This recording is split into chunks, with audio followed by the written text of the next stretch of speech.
Good evening. Call the meeting of December 19th, 2023 to order. Please rise for the pledge.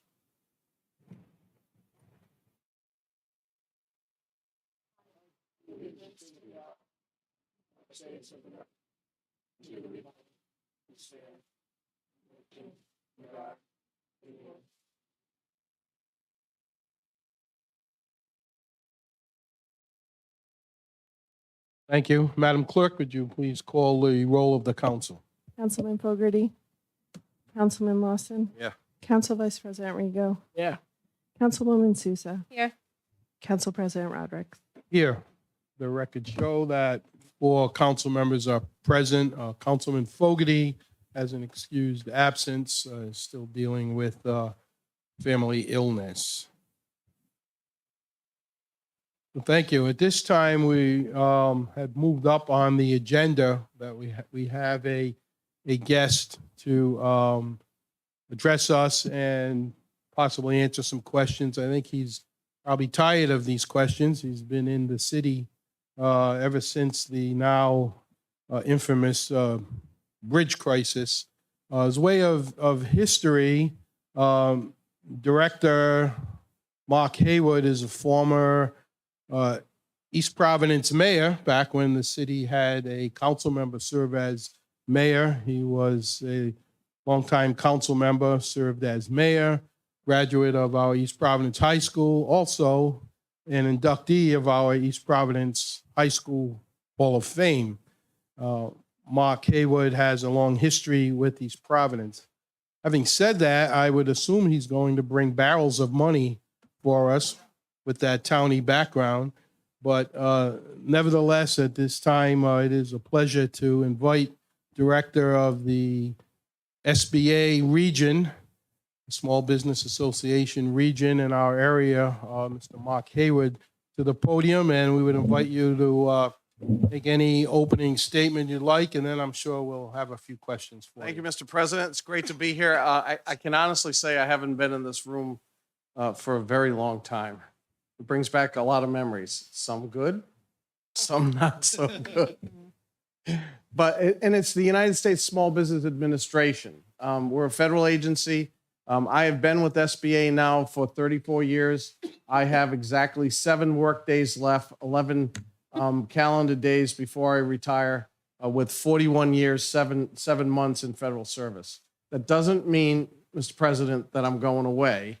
It's just that I'm going to transition from SBA. And, you know, the funny thing is, talking to some of the reporters and some other individuals today, I came back to Rhode Island during the credit union crisis. And now I'm leaving with 1, maybe 2 disaster declarations. We don't know yet before we leave. But let me just give some background on the bridge itself and what's happening there. As part of a disaster declaration, we're required to get 5 small businesses that have had a substantial impact because of whatever happened. We concentrated because we really couldn't get on this side of the bridge during the day. So I will admit that we concentrated on the Wayland Square area to get those forms filled out. And we did. We got 11 of them, which were submitted as part of the governor's package to the administrator. We work very diligently. I'm fortunate to having been there for such a long time, I have a lot of good relationships, including in the disaster program, where the director of the what we call FOCs, the Field Operations Disaster Center in Atlanta, I was already in contact with him, so he knew exactly what we were doing. And to get the administrator to sign a disaster declaration basically in 16 hours is a pretty unusual thing to do. Admittedly, and I admitted today, I'm a homeboy, so you know this is impacting my city, the city of East Providence. So we want to make sure that we move it forward as quickly as possible. Our disaster team came in over the weekend, and by the way, they'll spend Christmas here and New Year's here. They're here until I believe January the 5th, unless they're extended. And Anita, who is with us, and I always want to say Stevenson, and it's not. It's okay, Steenson. She is the lead public affairs person here for the disaster team. Mike Schwartz is the lead customer service representative. And we did a press conference today with the mayor of Providence, with the governor, with Congressman Amo and Congressman Magaziner and Secretary Tanner over at the Weaver Library, because I felt very strongly that we should have it here in East Providence. You basically took the initial brunt of what was going on. Trust me, I live in Seekonk and try to get to Providence.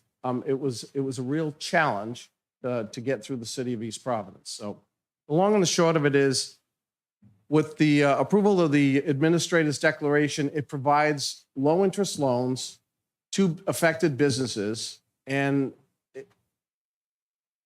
it's a process of applying for these particular loans.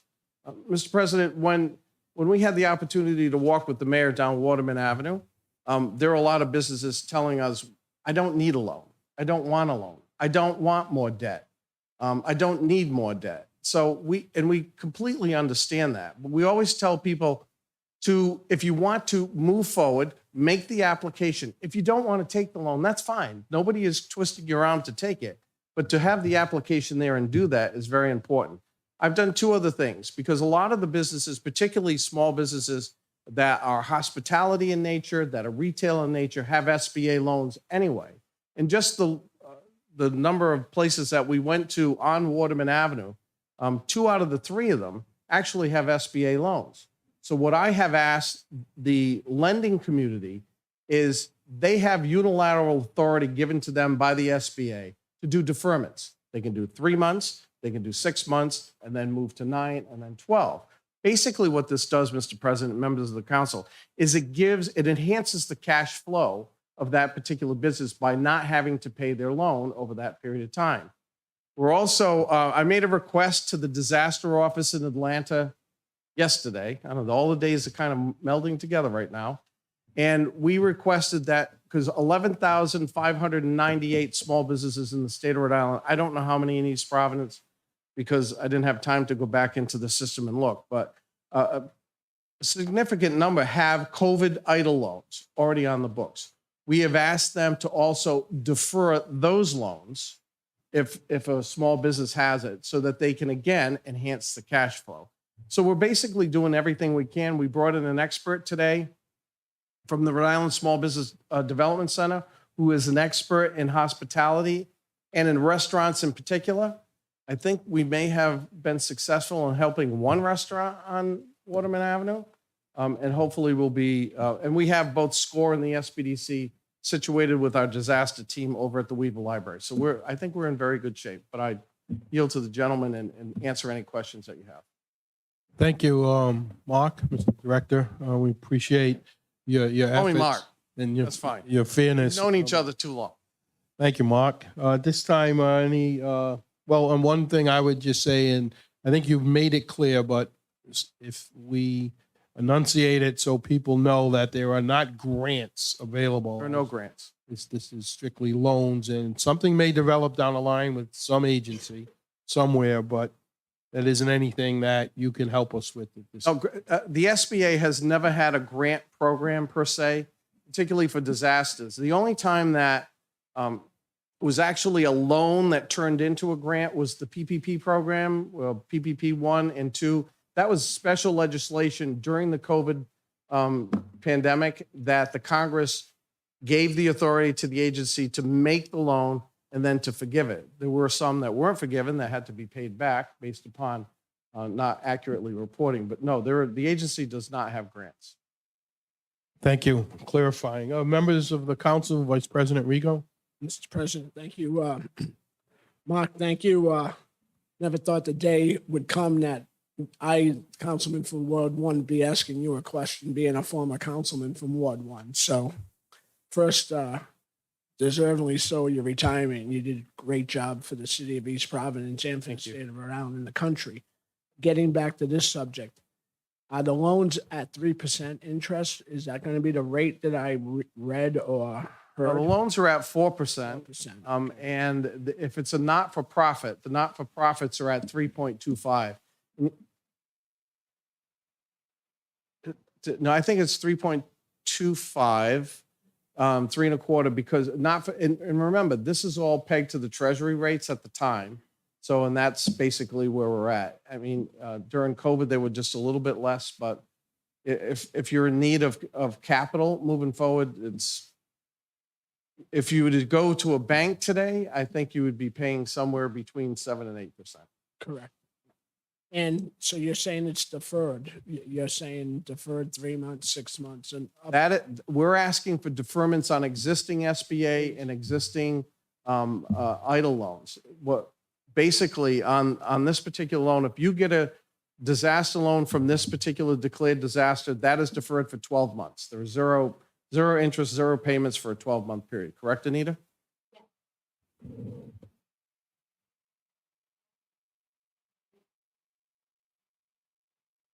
Right, which is a difference. that's a really great program. You could start saving up for when that 13th month occurred. You could almost have everything saved if you properly put it into a special, what I call in my business, a bucket. Right. You know, and put it in a special bucket. And by the time the 13th month comes, you've got enough money to pay it back. So you're basically Correct. playing with Uncle Sam's money for 12 months. That's correct. Thank you, Councilman. Any other questions, comments? So Mark, is it strictly disaster related? Is there leadway? Is there a broad umbrella where this could be an opportunity for a business who probably every business in East Providence was somewhat affected? Yeah, and And we, if they- Mr. President, we believe that. I mean, there are businesses throughout the state. We've been hearing from businesses that could not get their shipments through that are in Washington County. But the way this was set up, because of the way the agency, by its statutory authority, it is declared because of where it was. So that was Providence. So that's Providence County. And the contiguous counties of Kent County as well as Bristol County are automatic, as well as Bristol County in Massachusetts, Norfolk County, which is a little bit north, and Worcester County, and Windham County in Connecticut, because that is adjacent to Kent County. So if you're in there and you were impacted in any stretch of the imagination, you were eligible for this disaster. Now, having said that, Mr. President, members of the council, we are in the process of trying to gather information on the floods from yesterday. So if businesses were impacted by the floods yesterday, we have what we call idle worksheets that we need people to fill out so that the governor can make a request to the administrator for another declaration. And then we would include a lot more people. And my recommendation to the Atlanta field office was, we already have a disaster recovery center set up here in East Providence that can service the entire state. The other thing is, we did have 10 people come in today. We had 5 people apply based upon my talking with chambers of commerce and a couple of trade associations. There is as many as 30 applications that went in online from businesses, not only here in East Providence, but also in Providence and throughout the state. So there are a lot of options right now. If I may, what is the turnaround time for approval of the application? What are we looking at now? Excuse me, could I ask you, because we're recorded, if you could use the Come on, microphone? Anita, come on up. Thank you. Don't be shy. Thank you. You want to swear her in, Mr. President? Not at all. Thank you, ladies and gentlemen. My name is Anita Steenson, and I am a public affairs specialist with the U.S. Small Business Administration, Field Office East. That's a lot to say when you introduce yourself on the telephone. So yes, to answer your question, the turnaround time is approximately 3 weeks before you will most likely get your initial disbursement in pocket. And that's probably being conservative. I've heard from people that it can be much shorter. And that gives me the opportunity to let people know that we are a surge team that supplements and complements the traditional district office of the Small Business Administration. And the reason why that's important for people to know is we are direct lenders. So it's a different process and experience. When people think of a SBA and especially loans, they're accustomed to going to their bank and going through the normal process, and SBA guarantees that loan. This is a totally different situation. You are dealing with us directly. You are getting your funds directly from the U.S. Treasury. And what that allows is for an extremely streamlined process. This is a situation where you are a disaster survivor. We are doing everything in our power to get you these funds as quickly, easily, expeditiously as possible. There is no such thing as a minimum credit score. We look at every business as individual, and we work with the situation that you have. And the bottom line is, these are your funds. You are a U.S. taxpayer, and you are in a situation of distress. Let me jump in for a second. We do need documentation. We do. There's no question about that. Documentation is very important. Providing that to the. Yes, the- you need your tax returns, Yeah. and you need to be a verified business. This is a different process than the COVID situation. So Is there a cap that each business? 2 million. it's a $2 million cap, and it's I don't think anybody's going to reach No, that. yeah. Councilman. it's a phased process. I say that. Yeah, I understand. I understand that, but I think the bottom line is, we want to get a dollar. It's the only direct lending program we have. Right. And that, I think that's what's advantageous because of decisions that turn around. And by the way, they're not processed here, they're processed in Dallas. Right. So it's just a matter of getting the information. Applying online, it's a pretty expeditious process. You do need to have your tax returns, your business documents. I will tell you that I had a couple of people call me today, said it was very easy. And the reason for that is they already have a COVID idle. So when they put the information in, it populated it. So they're already in our system. That's the other thing. I know there's a lot of people who have hobbies. And I think what Anita said is very important. You have to be an established business. You have to be registered with the state of Rhode Island so that there's some legitimacy that goes with this. I hope that answers your question. Yes, thank Thank you. Thank you. Other questions? Mark, Mr. Director, I want to thank you taking time and bringing President, thank staff with you. I have one last question Yes. for you. Have you been to the new high school? I have. I went through when You were there, I was- of course, for the Hall of when Fame. I was inducted into Yes. the East Providence High School Hall of Fame. And by the way, I wasn't inducted because I was mayor, and I was a young mayor. By the way, I got elected when I was 20. I left when I was 25. But I'm very proudly saying that my induction was mostly because of I gave part of my liver to my daughter who had liver cancer, and she's now a occupational therapist that over at St. Anne's Hospital and doing pediatrics, by the way. So I think that was a significant effort, and I thank the president and the members of the committee. It was a great time. Was a great time, and it's a great story with your daughter and the family and all the wonderful things you've done through the years. And we know this has been a busy week for you. You're invited, but you don't have to stay. I'm leaving, and I know how old you are, Mr. kidding. President. 'Cause, Yes. Before you leave out, just one more thing. So, just one more thing I'd like the council and even the public to be aware of.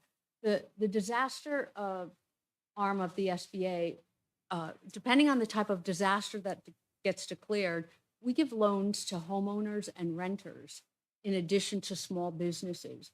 And this is important Not in this one.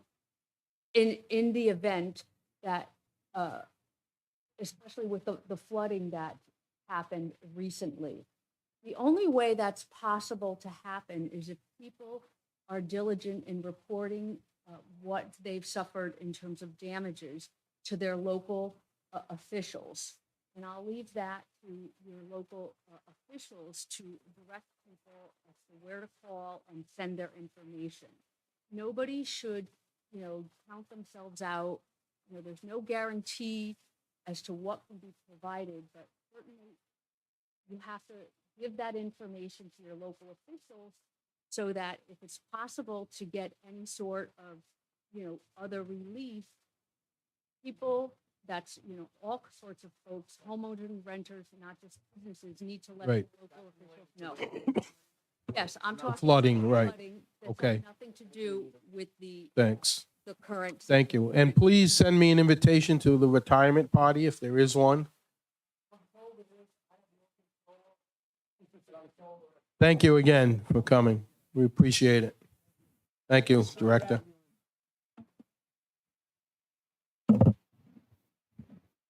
Thank you. At this time, without objection, I would like to make just one other change on the agenda, and then we'll pretty much stay with the whole agenda for the evening.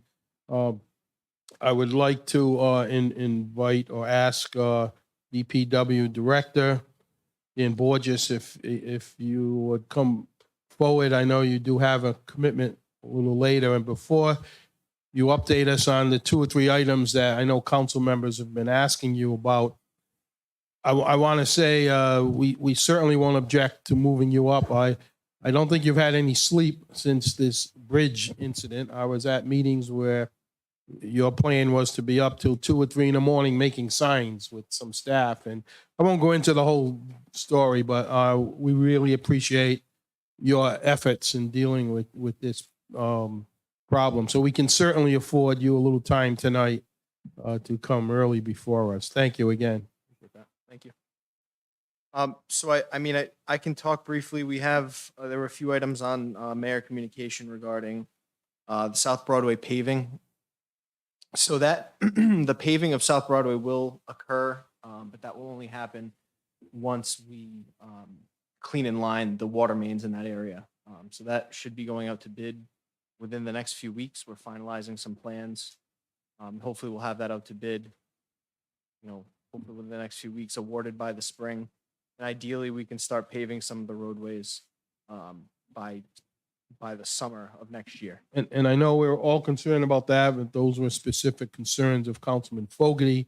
I will acknowledge that he has spoken with you. He's unable to be with us tonight, so he has told me tonight in the phone call that he's certainly pleased with that progress.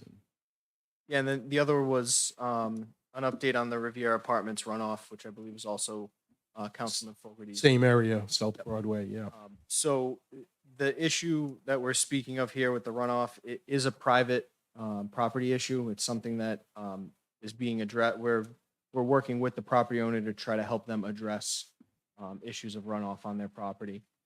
So as of this afternoon, Eric Skadberg in the engineering office did speak to the owner and manager of the Riviera Apartments. They were on site, and they also spoke to, I believe, a few abutting neighbors that were having some issues. The owner or manager is well aware of the problems and is working to address those. So that was that. And I think there were some questions about the progress of the Kent Field playground and total work over. Yeah, so before you tonight, I believe, is a resolution or maybe an ordinance to authorize the funds for the Kent Field. Sure. And you don't have to go into that. We'll take that up later. But, and I know, again, Councilman Fogarty has talked with you about that. Yeah, and I think the last one was the Kent Fields improvements related to permanent bathroom or concession stand. Yes. I did speak to Councilman Fogarty about that as well. That is possible. It's certainly something we can look into, but would have to, we would have to engineer and design some form of sewer service in that area. And actually we would have to go back to DEM and confirm that we could actually excavate in that area because it is a former capped landfill. So there are quite a few items up in the air related to a bathroom concession stand, but I can't give you for certain whether it is possible, but we can certainly move the discussion with DEM and And it's certainly nothing that you are against. It's up to DEM and as long as DEM, allows it. I mean, it's something that we can certainly do. It's just going to require design and engineering to accomplish that. So it wouldn't necessarily be able to happen as part of the improvements that were already bid, But it's something that we could, enter into a contract amendment with the existing either landscape architect or civil engineer to help us design a sewer service. Thank you. Councilman Rigo. In the absence of Councilman Fogarty, he sent me a couple of pictures as well as this message, and I don't know if he sent them to the clerk in time as well, but I will pass them along to the city clerk. He talks about compost bathrooms that DEM has put in at no cost down, I guess, at a location in Warwick, and he's provided the pictures of what they look like. So be more, I mean, obviously, if DEM put them in a park in Warwick, I would presume that it would be fine for a park in East Providence. Not necessarily just based on the ground conditions, but Well, it's a compost one. We're not talking about connecting sewers or anything to it. right, we still have to excavate to install a compost bathroom. So there is still Look some into work. it. Yeah. There is still permitting required for Yeah, something But like that. since they did it, so if we follow their guidelines, it's probably got a better chance. We can certainly submit it and determine whether or not we can. Okay. Okay. Thank you, Mr. Director. Anything of major concern of yours before you have to leave on the agenda? No, I mean, there were also 2 resolutions before the council authorizing the purchase of several vehicles. Vehicles, yeah. Those were, just to give the council some background, those were allocated capital expenses as part of the public buildings division, and as well as the water utilities division through the enterprise account. So those were budgeted vehicles that we are in very desperate need of those, and hope that the council will move those forward so we can purchase them as they are readily available. So Right, thank you. Any other comments at this time? We could do that. We could, three issues, 3 vehicles. Is there a motion to move those items? There are 3 vehicles that money is already allocated in capital, and while the director's here. Second. Motion by Councilman Lawson, seconded by Councilwoman Souza. Mr. Solicitor, do we need to do one at a time, or? Yeah, we should. So Madam Clerk, which is the first that we have? Resolution authorizing the mayor to purchase a 14-passenger bus for the Department of Senior Services. Make a motion to approve? Second? Motion to approve by Councilman Lawson, seconded by Councilwoman Souza. All in favor? Aye. Aye. Any opposed? The ayes have it. The next resolution, please. Resolution authorizing the mayor to purchase a plow truck with sander for the Department of Public Works, Public Building Division. Motion to approve? Second? Motion by Councilwoman Souza to approve, seconded by Councilman Lawson. All in favor? Aye. Aye. Any opposed? The ayes have it. And the last vehicle resolution. Resolution authorizing the mayor to purchase a utility truck and body for the Department of Public Works, the Water Utility Division. Motion to approve? Motion to approve by Councilman Lawson, seconded by Councilwoman Souza. All in favor? Aye. Any opposed? The ayes have it. Okay, thank you. Thank you, Mr. Director. Thank you. Happy holidays. Madam Clerk, we will resume the regular order. As far as executive session, I don't think we need to adjourn to an executive session. There's one item. We already have the director's report and recommendation. I think we've all read it, so we will stay in public session. And what is your pleasure? We on the consent calendar? Just the new claim, sewer abatement reconsideration. We can do that? We can do that. Oh, okay. I make a Right motion here. to approve. Approve the recommendation of the director. Okay. Yes, approve the recommendation. Second? Motion by Councilman Lawson was to approve the recommendation of the director, which is a denial, and seconded by Councilwoman Souza. Well, Madam Clerk, could you call the roll on that, please? Councilman Lawson, Aye. Council Vice President Rigo, Nay. Councilwoman Sousa, Aye. Council President Rodrick. Aye. The motion to approve the recommendation passes 3-1. Thank you. You can continue, Madam Clerk. Executive, there was no executive session per se. The council journals, the regular meeting minutes for November 21st, regular meeting minutes for December 5th, executive session minutes December 5th, and regular meeting minutes for December 12th. Motion to accept? Motion by Councilman Lawson to accept the council journals as read, seconded by Councilwoman Souza. All in favor? Aye. Any opposed? And the ayes have it. We do the licenses one by one instead of bundling tonight? Sure. Madam Clerk, so we will dispense with any bundling and we'll take them as they appear on the agenda, one at a time. We have victualling license 3, which is the applicant is Melanie Santos for Subway. The location is 80A Newport Avenue.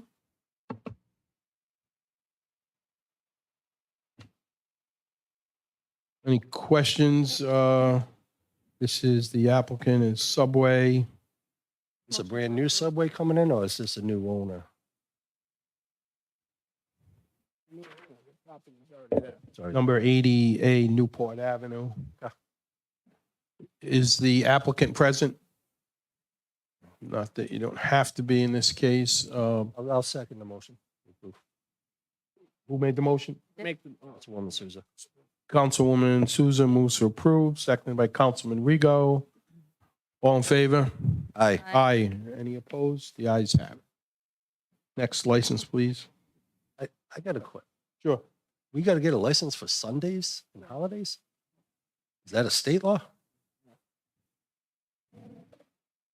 Okay. Madam Clerk, can you read the item, number 2? We have an application for Sundays and holidays for Dark Star Comics 2. The business address is 85 Taunton Avenue. And they're also applying for a secondhand license, miscellaneous. It's a new business. The motion to approve? Motion by Councilman Lawson to approve the first item anyway, seconded by Councilwoman Souza. Any questions? If not, all in favor? Aye. Aye. Any opposed? The ayes have it. Then the same vendor for the next item. Is there a motion? Motion to approve? Motion to approve by Councilman Lawson, seconded by Councilwoman Souza. All in favor? Aye. Aye. Any opposed? The ayes have it. Thank you. Next item. Items 4 and 5 were withdrawn by the applicant. So they're not interested in moving forward with those licenses. Okay, next item. So then moving under public hearing, an application for Class B full liquor, applicant Monique Oliveira. The business is Union Square Bistro at 326 Bullocks Point Avenue. So this is a public hearing before. Mr. President, Madam Clerk, due to my part ownership in liquor wholesale company in the state of Rhode Island, I need to recuse myself at this time for this item. Thank you. So noted, Council Vice President. Before I open it up to a public hearing, questions from the council? Is the applicant here? Yes, the applicant. Hi. Come on for a sec. Come forward to the podium to my left. Thank you. Just give your name and address for the record. Home address? Oh, business, okay. Monique Oliveira, it's 326 Bullocks Point Ave, Riverside. Aye, Monique. Hi. So for people to know, in Riverside Square, there was Union Burrito. Mhm. And now I believe you bought the business. Yes, And are you doing the burrito and the bar? there's no more burrito. So it's all one business now. It's going to be the bistro. Yes. Very nice. Type of menu you're looking at? So we have a full American fare. I have a speakeasy in Providence, so we kind of just stayed with the same kind of Nice. middle trend of like, not cheap eats, but nothing over the top. You have a little bit diversity to that community. We Awesome. really have a lot going on over there as far as food goes anyway. It's awesome. Awesome. Union Bar Burrito. It's a beautiful deck right along the bike path. I'm excited. I'm excited too. Yeah.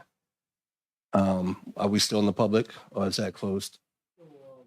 Still at council level. I'll open it up to the public. Is there anyone here that would like to speak in favor or against this petition?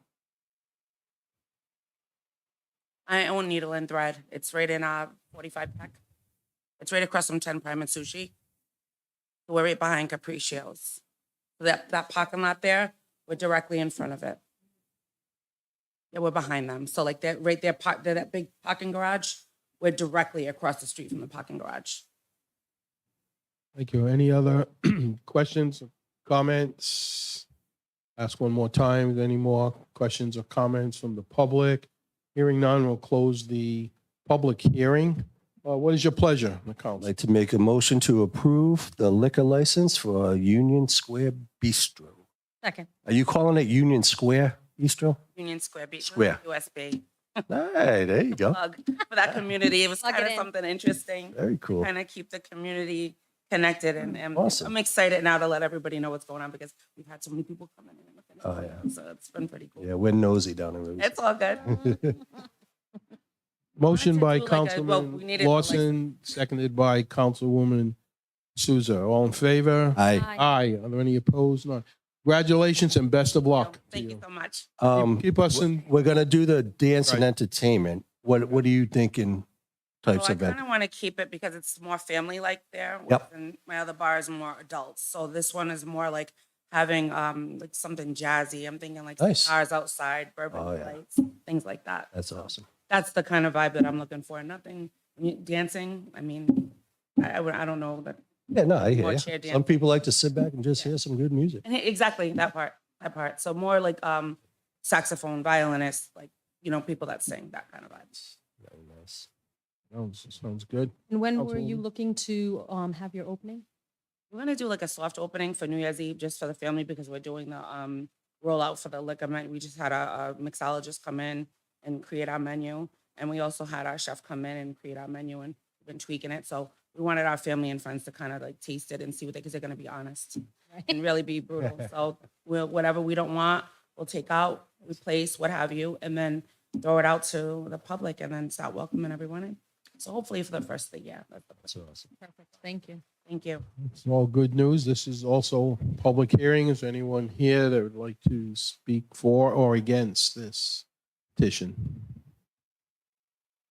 Hearing and seeing none, I'll close the public hearing. Motion to approve? Motion to approve by Councilwoman. Souza, Second. Seconded by Councilman Lawson. All in favor? Aye. Aye. The ayes have it unanimously. Congratulations Thank you and very much. good luck. Okay, thank you Monique, so can I much. give you my card in case you need anything? My That's phone because he number. plays guitar. He wants. No, I like food. I want to check out the menu. Congrats. I don't play an instrument, but I do like to eat, so we'll be there. Yeah. Ah, great. Good luck. Thank you. Madam Clerk, next item. We have an application for a dance and entertainment license. The applicant is Robert Baptista III. The business is a Positive Atmosphere and the location is 65 Valley Street. I have to recuse myself from this. Councilwoman Souza will recuse herself due to a conflict. Is the applicant here? And hang on one second. This involves liquor license also? Is that part? It's just dance and entertainment. So Councilman Rego can return. Is that correct? Right. Is the applicant here? Is the applicant present? Don't see an Okay. applicant. And without, I'm going to make a motion to. well, hang on, without a third, without Councilman, we need a quorum. So as soon as the vice president returns. No, that's this way, not the exit. Look at this guy strut. Oh, my God. It's got the camera struck. So while he's strutting up here, I'm going to make a motion to deny because it's a CBD business. Why are they asking for entertainment? And this is also Valley Street, so I kind of want to see a comprehensive. There's a lot going on there with the new highway off ramp and stuff. So I kind of would like to hear what the other businesses in the area are doing as well. But I wish the owner was here to explain why a CBD business needs a dance and entertainment license. So I'm going to make a motion to deny. I agree with my fellow councilman from Ward 4. If you're applying for a license like this and you don't have the courtesy to come and show up or show ownership, then really, to me, it's denial. So I'll second the motion to deny. Motion by Councilman Lawson, seconded by Council Vice President Rego to deny. All in favor? I Aye. The motion passes 3-0. Thank you. do deny. To deny, yes. Next item. Councilwoman, you can return. Under public comment, well, we have Anita Steenson, but she already spoke, and I think she's left the chambers. Monique Oliveira, who just spoke. So Martha Berardi.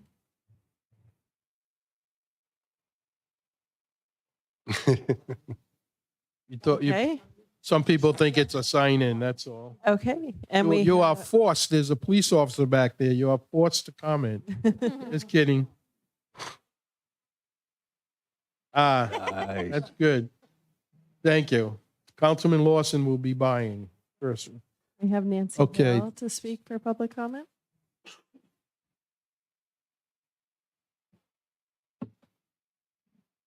I like the hat. Oh, books. You like that fireplace? Thank you. Such a home.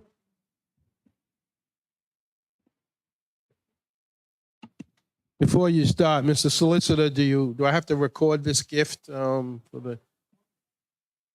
Oh, no problem. Okay. You reckon my decorations over there? The name and address for the record? My name is Nancy Hale. My address is 889 Bullocks Point Avenue.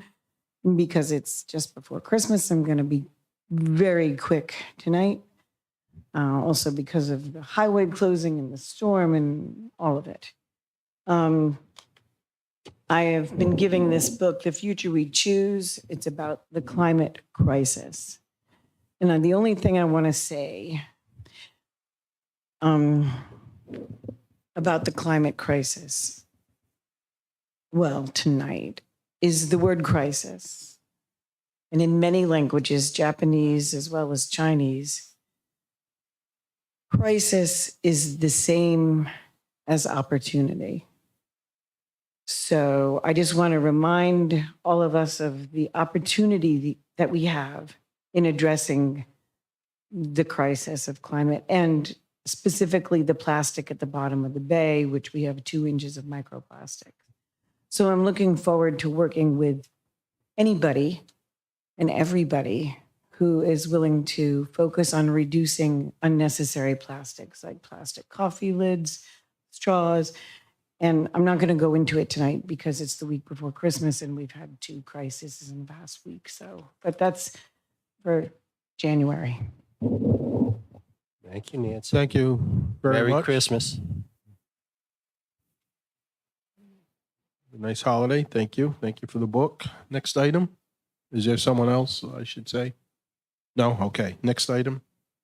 Under council members, discussion and consideration of effect of I-195 bridge closure on the City of East Providence residents, businesses, emergency services, fire rescue, police, Department of Public Works, and related actions taken by the city.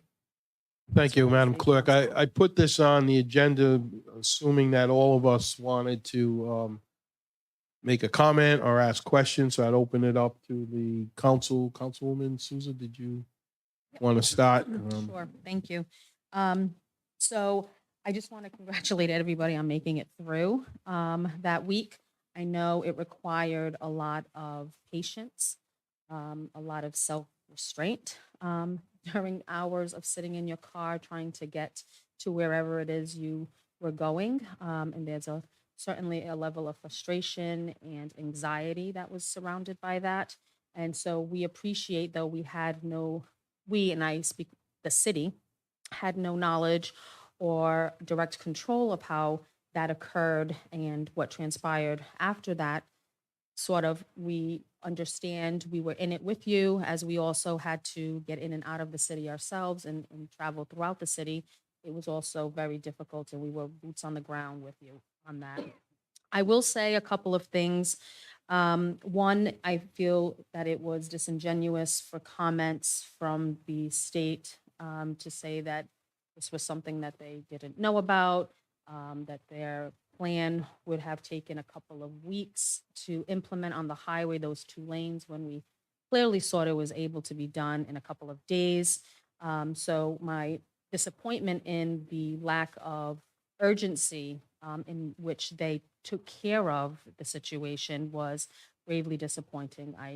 If they knew that this was going to happen, which I believe they did, and potentially waited until Monday because there were some important events that were happening over the weekend downtown, and they didn't want to affect that, and I understand that.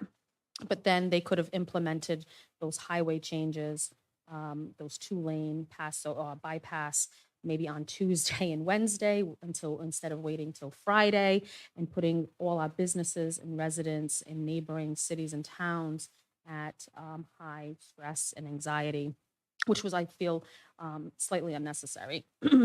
Because the long-term effects, as we know with our businesses here in the city and abroad, we know that it spans out further in the state, are high, and they know that firsthand, and those are directly impacted, are suffering at the hands of those who could have made better choices or planned accordingly.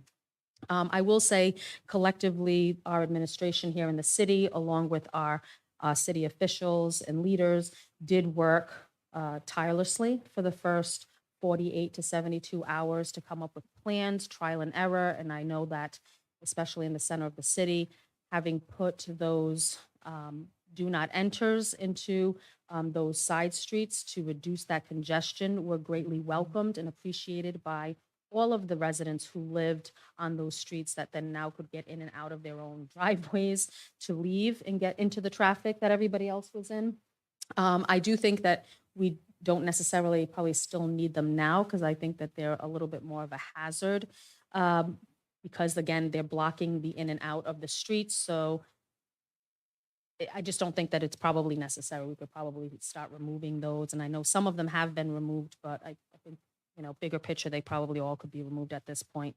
And the manning of DOT workers being here in the city, providing the additional support, our neighboring helpers from different police departments who have come to the city to also provide support as first responders because of our crisis and the staffing. Our officers could only work so many hours a day for so many days in a week for themselves, having been fatigued. So I appreciate the mutual help that was provided to the city by neighboring cities and towns. And then I think there's more that needs to be done with our small businesses. So though I appreciate the SBA having the press conference and coming here before the council and providing us with what sounds like a really good opportunity. Like he mentioned, people are not looking for loans, right? They're not looking for debt. They've incurred a loss, and they're not sure if they're going to be able to come back from that loss or how they're going to come back. So borrowing more money when you're already in a deficit and you don't know where the business is going to go or how you're going to recover or how long that recovery is going to be doesn't sit well with somebody who now owes additional monies to a lender. So I really put emphasis on our state and our governor to look into maybe using some of those opera funds or some of the surplus that we had in the last fiscal budget to provide emergency relief to those. And I'm sure they can figure out a process, an application process, and there'll be a percentage of how they figure that out, what people can receive, whether it's for lost wages or lost merchandise or supplies or lack thereof. But I think there's more that needs to be done, similar to there's more that should have been done when that crisis initially occurred on that Monday when it was reported to the city and to the public. So I'm asking them to be more transparent, more proactive, and get things done that need to be done, because it does affect a long term for a lot of our businesses here in the city. Thank you, Councilwoman. I will say that the state of Rhode Island failed us. It was their job to inspect and maintain that bridge, and they did not do the job. And local businesses, through no fault of their own, were impacted. They lost revenue at a very busy time. I've seen plenty of the messages, parties being canceled, and these small businesses, that's kind of their lifeblood. I think it was great the way the federal SBA mobilized so quickly. I think the state needs to find a way to take care of those impacted and not in the form of a loan. I will say that the General Assembly is not in session. And often you have to have some program or so you can't just write a check from taxpayer dollars. There has to be some justification, there has to be a program, there has to be a process. So with the General Assembly out, I'm kind of hoping that the state will start moving towards a solution. And if not, I think come the beginning of the year, if we got to make requests to our state legislators, then we need to do it in the form of resolution, however that works. But I 1,000% believe the state of Rhode Island owes those businesses impacted some form of compensation and not in the form of a loan. I think it's very disheartening. I've heard from business owners that they're upset that they feel they're being used for photo ops. They feel that this was just a big conspiracy to get them to borrow money. I don't think it was a conspiracy, but there's anger. There's anger. And just say, oh, well, we'll let you borrow money. Well, that's not going to cut it. So, again, it's the General Assembly's not in session, and the governor, I haven't heard him commit one way or the other on this issue. So I would like to hear from him if he even has plans to look into a form of compensation. And that's where I am at this moment in time. I want to commend the mayor and every city employee that they were out there, that they got the call and they jumped, and they did the best they could with the knowledge at the time. And despite all the Monday morning quarterbacks, they did a good job. And the city is now, from what I see, open and flowing. I've been on the highway. I see that flowing. So I think the worst is past. And now it's time to tell us what happened and what are you going to do to compensate those businesses. Thank you. Thank you, Councilman. Councilman Rigo, do you have anything to add to this?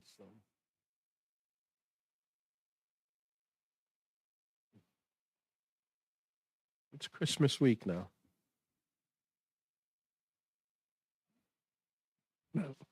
Hurry up, or I'm going to Oh, move this along. Also, I want to move PCs on at 8:30. PC, politically correct. I just like to reiterate what my two fellow council people have to say. One thing that I hope stays in place because it seemed to work well is, and I put it off the docket because it was here, but the fourth rescue seemed to work pretty good last week. Had a lot of calls. So I know we're waiting for class to come on. So we should really look to keep that going. That would be my thing. That's my wish from Santa Claus on the third floor. And that's it. I think one other thing too, just to look at is that God forbid that anything like this remotely happens to come again, that we now have what worked and what didn't work. So we have it on record. So the next time we can go to the playbook, because this was the first. So, and hopefully it's the last, but somehow I don't think things never know. So at least we can put together a composite history of, timetables and what they did, especially if we're not here. It could be 10 years from now. So I think we owe it to the people of the city so that the next people who are sitting in our seats or somebody sitting up on the third floor knows exactly what happens Thank you, Councilman. and the great leadership that they took. Thank you. And the only thing I'll add is I do think we have some questions about some of the preventive maintenance of the state, but that'll be discussed at a time, I'm sure. But I really think the city of East Providence responded well within 3 hours of being informed of this massive crisis, probably the biggest crisis since the blizzard of '78 in terms of transportation and people working and schools. Even with COVID, we were able to get around the state and the city. Those of us who didn't have COVID could go to work, could drive, could go to a store. 195 wasn't shut down. So this was a major crisis. And I think we all feel confident. I had no problem with turning on social media and seeing videos of progress or not progress. That helped a lot of us.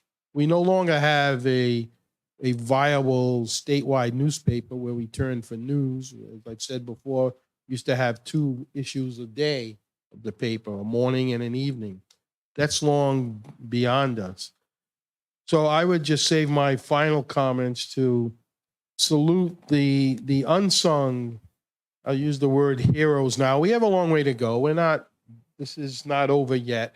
However, I really want to commend and felt bad for the mail carriers, for the Amazon drivers, for the FedEx drivers, for the UPS drivers, for our trash haulers. As far as I know, outside of a blip here or there, that all continued. I know on my street, trash was picked up in the middle of this. There were a few houses that were a day late. Even we then got hit with the rainstorm of the year, and trash trucks were out there. I got very few calls, and seriously speaking, I got several calls, emails, and texts of people saying, thank the people who were responsible for getting us through this as much as possible. So when I see the streets flooded and mail carriers walking down the street, still giving me my mail, I appreciate the women and the men who did that. And where would we be without our Amazon packages? And one final aside, people are shopping in stores. I today drove through some shops in East Providence and Seekonk, because you have to go to Route 6, Seekonk. That's where most of the big stores are. They were mobbed. Parking lots were jammed. The stores were mobbed. So that's a good sign. So anyway, we'll get through this, and many questions, I'm sure, to be asked. If I could just one more thing. Yes, sir. Nancy made a good point about crisis kind of shows things. I think between these weather events, next year I know it kind of opened up my mind that we got to start looking at our city, what we have existing as far as the way our roads are. Times are changing. People ride bikes. People like to walk a little more. So I think we really got to have a good conversation. I mean, look at like Six Corners. I'd never understood how that was designed. Stuff like that. Maybe it's time we start. Dan's already looking into the sewers and waters about the flooding issues, but I think it's time we have a really strong look at everything existing in the city of East Providence, and let's see what needs to be upgraded, and maybe something needs to come down and be rebuilt. Who knows? But I think it's time that we do that. Thank you, Councilman. Next item, please, Madam Clerk. Veterans Advisory Committee recipient of tax donation on next year's tax bill discussion. Councilman Lawson. Councilman. So every year, they usually put on the tax bills that get mailed out a donation to a various organization, whatever. I think in the past we had a veterans committee that was a recipient of it. And so we had the veterans dinner and stuff. I thought this may be a good idea to help raise some funds for stuff like that. And I wanted to check with you guys first if you had anything that you were thinking about, because I didn't want to just go ahead and make this request without checking with you guys first. So if you don't have an idea for something, I'd like to make a request. Yeah, so I think this has been on the tax for the last few years. Do we know how much was collected and put into that account for veterans? I'm going to ask Communications Director Zendi if you could address this. I know we're only in the third quarter of our Yeah. last fiscal year, so. Did you want me to address that question Please. first, or did you want to go through? Sure. So, yes, so we have, I had Malcolm pull all the details together in terms of revenues and expenses from the donations, and good evening, by the way, sorry. So we did collect about $12,445. In terms of expenses, funds went to the American Legion for Memorial Day Parade. Funds went to the Elks Lodge for that Veterans Fair that happens to help the veterans each year with Veterans Inc. and all their local organizations at Piercefield, as well as the covered Elks Lodge.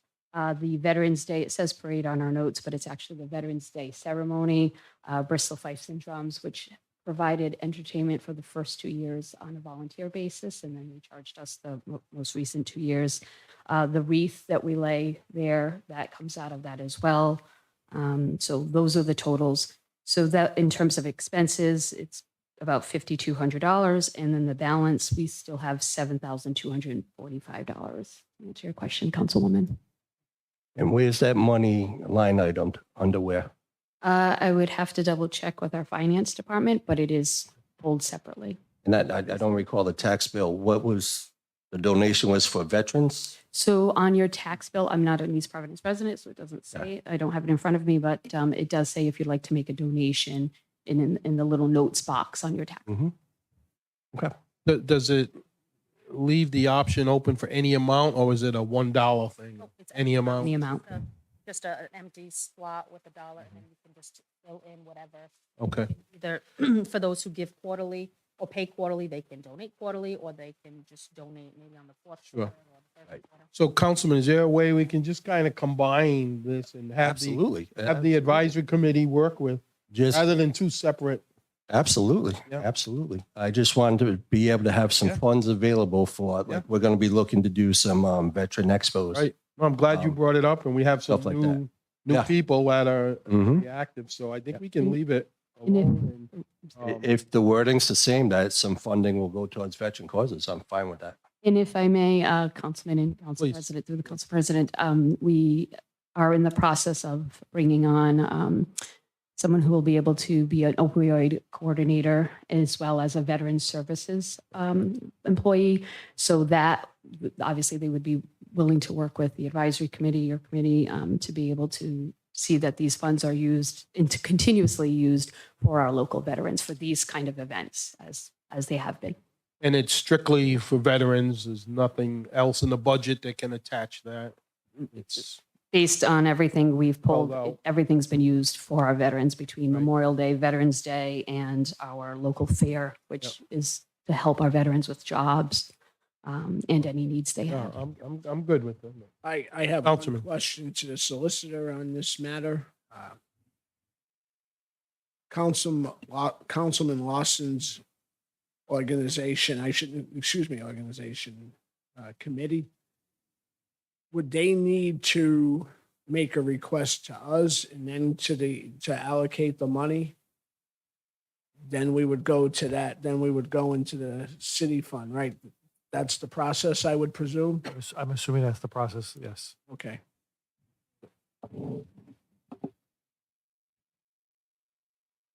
Good point. That's good. All right, so we can,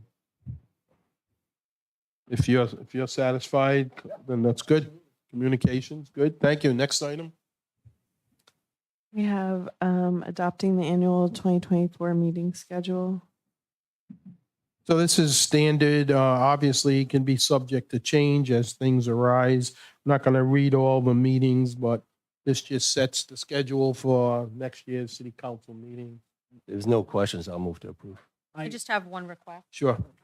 Given that we're meeting over about 28 days, and alone in the month of September, it's every weekend because of the budget season.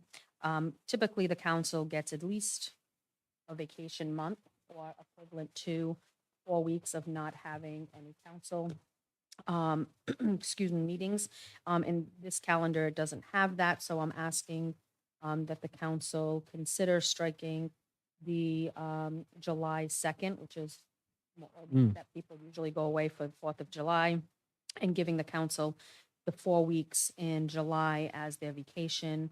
And then obviously, communicating with the clerk's office that we would get any appropriate licensing that would need to be taken, voted on for that month in July to be, advertised for businesses or anybody doing events, to make sure that they get that in May or in June, so that it doesn't affect anything that needs to happen in the month of July.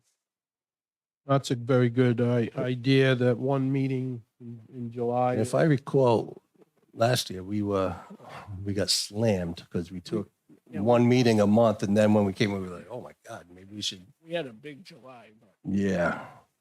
So I am fine with that, I am sure. with the caveat that it's just, we're gonna have a month's worth of licensing and stuff, so. I think again, if it is made known to the public that, because what happens is people like to do things last minute. So either you're proactive in getting your licensing into the city, so it is approved at one of the council meetings, or you're late and then you don't get a license, and that's just your fault for not meeting the deadline.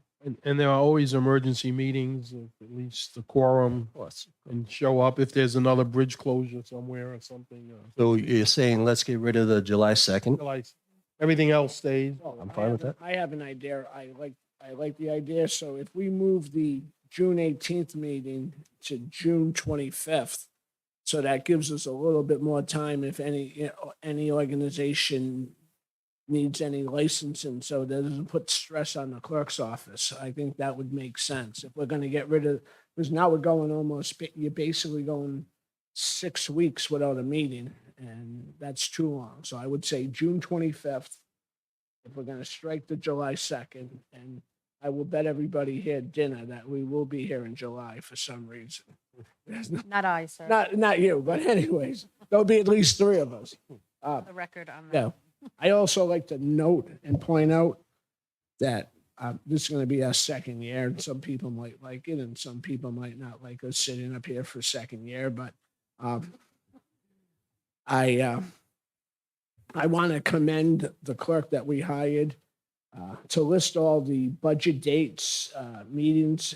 We didn't have that last year, and with 3 new council people and everything going on, I think it's great that it's set here now so that we know exactly what's going on. And I think we'll have less stress at council meetings in those months by having individual meetings instead of trying to do the normal people's business along with the budget meeting.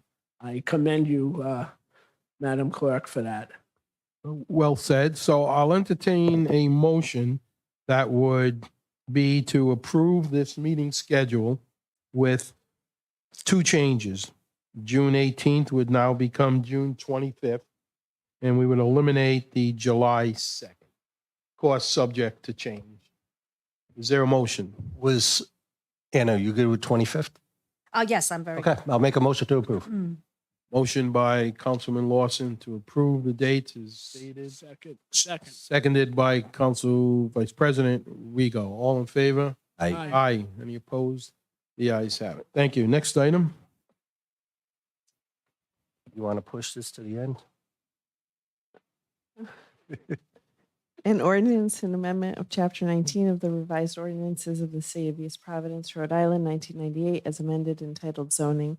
Summary, Chapter 19 amendments of East Providence zoning ordinance as attached hereto in their entirety, mandatory changes as required by state law and other changes related to outdoor dining and lot coverage for open space of education institutions.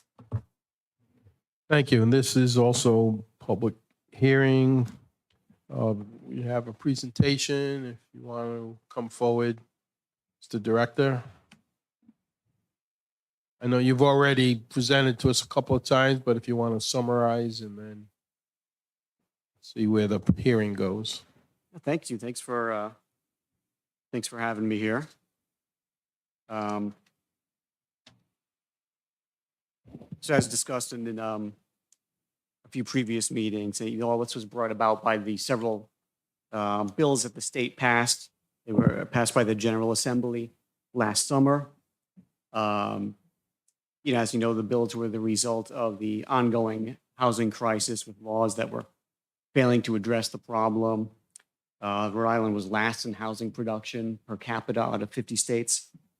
So the state solution was to pass several bills aimed to streamline the land use permitting process with also new statewide funding mechanisms for affordable housing production.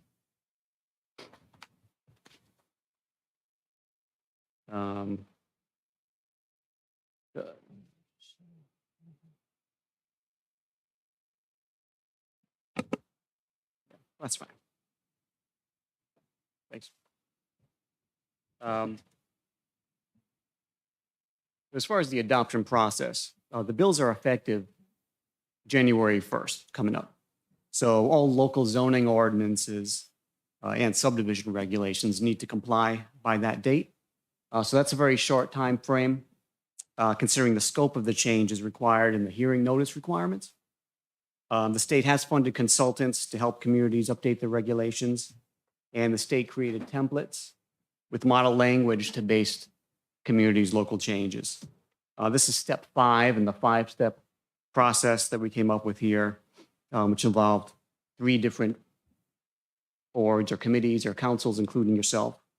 It also included an overhaul of the subdivision regulations too by the planning board. So this is the last step here at this hearing tonight.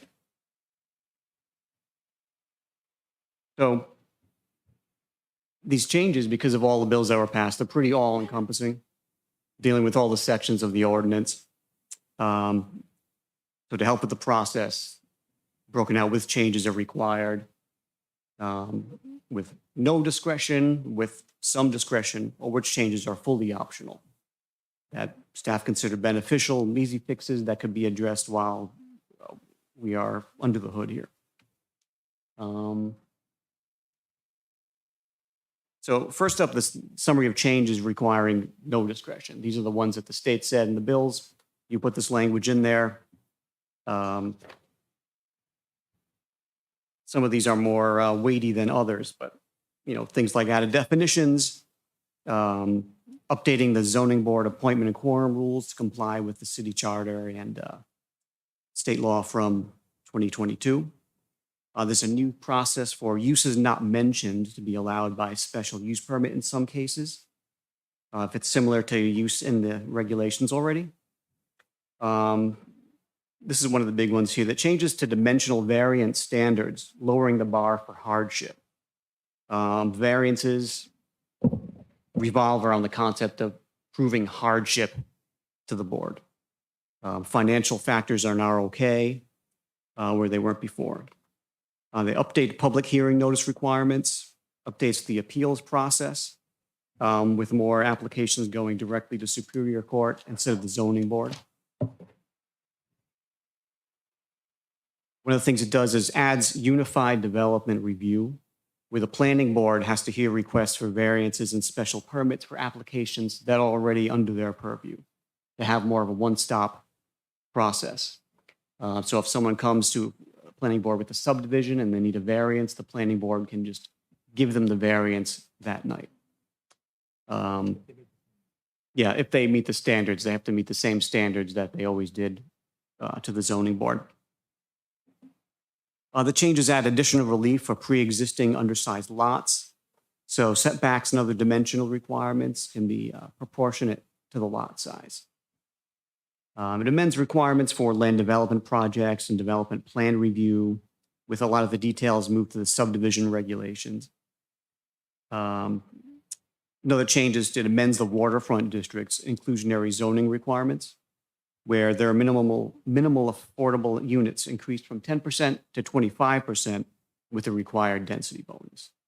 The city doesn't have an inclusionary zoning regulation, but the Waterfront Commission does, so that needed to be changed. Why is that, Keith?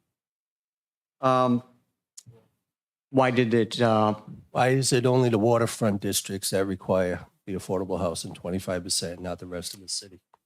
Yeah, it's just the way it developed over the years. So one of the things that's happening is we have a grant to through this NTAP program through the state to fund a consultant to look at other ways to address housing in our regulations, and that'll be one of the things that we look at. So I think, to your point, Councilman, I think we can, as a city, through ordinance, make that a requirement. So any development size, and if we craft it in a certain way where if a developer comes in and has so many apartments coming in or condos, or if it's a sizable lot, if it met this dimension, then we would require that portion of it for affordable housing. So that's something that we could just do as a council. I'd interrupt you. While you mentioned that. Yeah, that is something that could be an option for us going forward.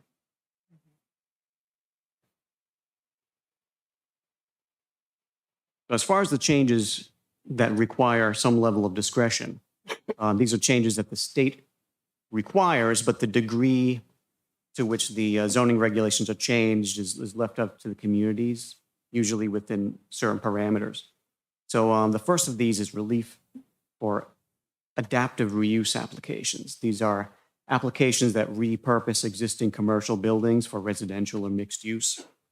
The bills require certain adaptive reuse applications to be considered a permitted use because it's often a good way to accommodate housing and underutilized commercial building and second floor space. So some of the changes here exceed what's required in the new bills, like extra parking relief for adaptive reuse in the main street overlay districts in some of our main commercial corridors with 0.5 spaces per unit allowed for 1-bedroom units instead of the minimum of 1 per unit stated in the bill.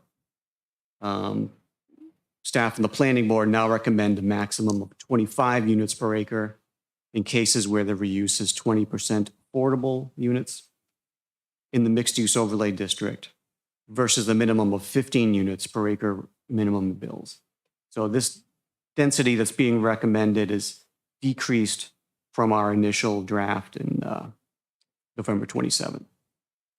For all other adaptive reuse projects, it would be 15 units per acre, now recommended by staff and the planning board.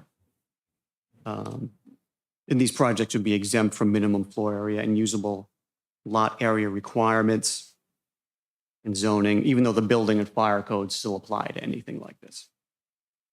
And the reason for some of this is that the bill's written for statewide application where East Providence is a more urban community where higher density and existing buildings is appropriate.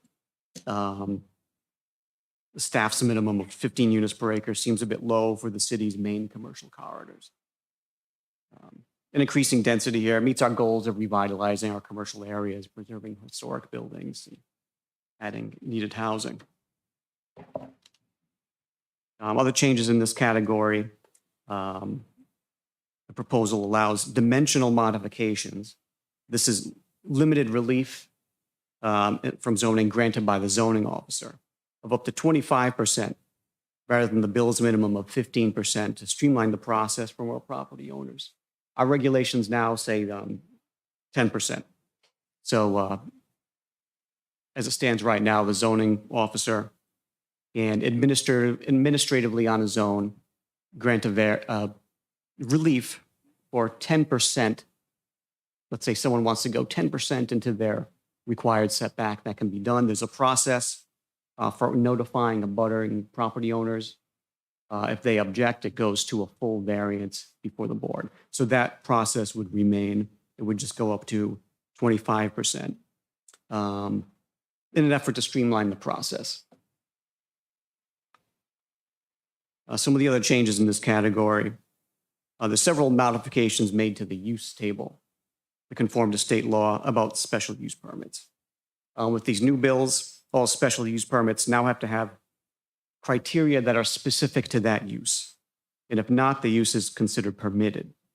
So uses that are now considered a special use permit in a certain district were either changed to be permitted or prohibited in each district, or specific criteria were developed. These decisions we made based upon the perceived risk of the use, how it's treated in other districts, and whether developing specific criteria just makes sense for that use.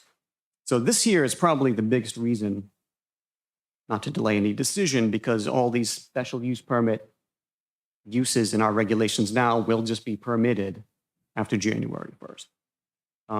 Some of the main highlights are that gas stations and drive-throughs, wherever they're allowed now, are changed from permitted to special use permit with specific criteria developed. These are not added to any new districts or anything like that.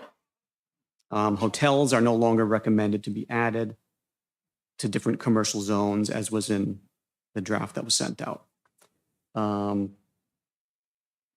So we developed specific criteria for a bunch of existing special use permit uses. We come up with those certain rules, so when they're under review by the boards, they know what to look for. And these changes don't introduce new uses into districts where they weren't previously allowed. So we're not saying, we're going to allow new uses in zones where they weren't allowed already. Can you stop right there one Yeah. second, please? In regards to the outdoor dining, restaurants' capacity, for instance, if we're going to peel away COVID, if I have a restaurant that has that is allowed capacity of 100 people, if we're going to go outdoor, if I read the law right, that means if they want to have 50 seats outside, they can only have 50 seats inside? Well, Because this is directed to the solicitor. That's under the current COVID regulations that expire in April. So they expire. So that means they could have 100 inside and 50 outside, and they might not have enough parking capacity, which could overfill neighborhoods. I don't think we addressed that. I don't know if we addressed that issue here, but that is one of the changes. I think capacity is indoor. No, but I'm talking, but there's parking that goes along with restaurants and everything. You gotta have X amount of parking per each person per table. Right, but I thought So, I mean, I want to make sure that we're not overrunning some I don't want to be. Oh, yeah, no, a neighborhood. So, I mean, it's great. I'm all for outdoor dining. I prefer outdoor dining. But I just don't want to be, some of these restaurants are in neighborhoods, and I don't want it to become an inconvenience to a neighborhood. yeah. What this does, it does offer some relief for parking. So restaurants would have up to 20 outdoor seats exempt from the parking requirements. And up to 50% of the restaurants required non-handicapped parking can be used for outdoor dining, up to a maximum of 4 spaces. Because it's sort of two issues. So that you're telling me that they don't have to have, if the capacity goes from 100 to 150, 20% of it would be, so you're down to, you only need parking for 120 people. Because 20% of 150 is 30 off. So that means it's 120 people. It's up to 20 outdoor seats are exempt rather than 20%. Right. So, but 20, so you take away 130. So that means they could have 150, but they only need to fit this requirement for 130. Right. Which again, in East Providence, as you just noted, it's a very urban, dense population. So we could have some neighborhoods with neighbors, and we all get phone calls all the time about neighbors in neighborhoods being overrun. And I am pro-business, I am pro-restaurant, but I also we also represent taxpayers, owners, and especially in the summertime when people want to be enjoying themselves. So that's my concern, that we could be overrunning some of these neighborhoods on a Friday, Saturday night when hardworking people of East Providence are trying to enjoy themselves, and they might have company and it becomes an inconvenience. Right. Where we were coming from is there didn't seem to be, I'm coming from the people's point. yeah. you're worried about spillover into Yeah. neighborhoods. You should be too. I mean, we all should be, yeah. I Kind of thinking Riverside where that would be an issue. I mean, you know, just in case, you know. So how much of this is a requirement? Well, this is a fully optional change, really. That part of it is optional. So we can, I mean. Yeah. So we can hold off on the city options right now, because similar to what other cities and towns, as you know, I've done research and looking the way other cities and towns did it, where, people, you know, yeah. I would like to see us actually Yeah, work. vote tonight, work on the state requirements. As you said, there's no discretion with some of these things by January 1st. We don't have a choice. Yeah. We have to do that. And then we have time to look at the optional stuff. I know with everything that's been going on recently, starting with, the holiday season, then we had the roundabout, Henderson Bridge, and we had a near bridge collapse, and we had a storm. I haven't gone through that whole packet of optional items. I am prepared tonight because we don't have a choice. We have to do the state requirements by January 1st, which is around the corner. We're not meeting again. So why don't we do that tonight and then spend some time on optional, So you want to vote to approve all the state? all the state required with no discretion. So we would be passing this ordinance minus the, I'll call them the city Correct. additions. That's what I'm asking. Well, the green stuff, and oh, there goes Christmas. And I kind Yeah. of want to piggyback off of Blue, it's Vice President. Lou, I'm sorry. One of the things that I know has been coming up recently with new businesses coming in, and then again, pre-existing brick and mortars can't add more to your property than you already have. So parking is limited. So a lot of these business owners or housing are looking for on-street parking. And so now we're in a situation where they're asking for relief on the no parking signs to be removed so that there can be parking in those areas that were deemed no parking for safety and travel reasons. And so then we're going to be running into an issue where those are going to be asked to be removed, whether they do or they don't, then potentially causing additional congestions or difficulties getting up and down those side streets with either regular vehicles or emergency vehicles, just to accommodate the setbacks or the allowed stuff through the new potential zoning. Yeah, I don't see. Yes. So what is our feeling on I agree. moving forward? I agree with you, Mr. President. I think we do what that's mandated by the first day of January of 2024. And the city issues, similar to what was done in other cities and towns, some cities and towns, when I looked on Clerk Base and I watched some of the videos, they went item by item. We don't need to do that. But I think if we sub out the mandatory by the state and come back and look at items, it will be We can look best at them interest. piece by piece piece. by I piece. think that even like a semi-workshop. Yeah. Yeah. It doesn't have to be a whole council meeting, but perhaps have Sure. a good time designated to it so that we can really work through, ask questions. I will say though, the only thing is the outdoor dining. The other city There's a suggested things. I mean, I'm fine if we want to push it up, but there's not a lot that they're asking to add to this. couple of things that I do have questions. Yeah, no, absolutely. But I'm just saying, it's not like it's 100 people. Let me ask. The outdoor dining though, I think we need to get right. Yeah, oh, absolutely. Is there, Each restaurant is very unique in its way, and I don't think we can make it just a one-pocketed. One delivery size to all. fits all. Mhm. Mr. Pimental, did you want to add to the discussion? I just would like to offer some insight on one of these items. That was the, if you look at the middle of the page, it's called the increase in maximum impervious coverage in the open space. And let me explain why this is on the table. I believe in an equitable enforcement of the zoning regulations, right? If it's a 6-foot setback for an R6 district, anybody who lives in the R6 district, we apply it consistently and fairly and equitably. The problem here is, for some reason, odd reason, not all of our educational institutions are in the same zoning designation. So most of the educational institutions are making an investment, A, both purposes of trying to survive and thrive, and number two, mandated by state and federal law.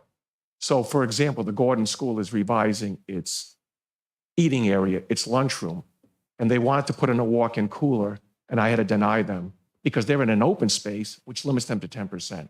On the other hand, Bayview Academy, PCD, all these are in residential, all the districts where they have 25%. So they came in for amendments. I could approve them, but I had to punish the Gordon School, saying, nope, you're not entitled.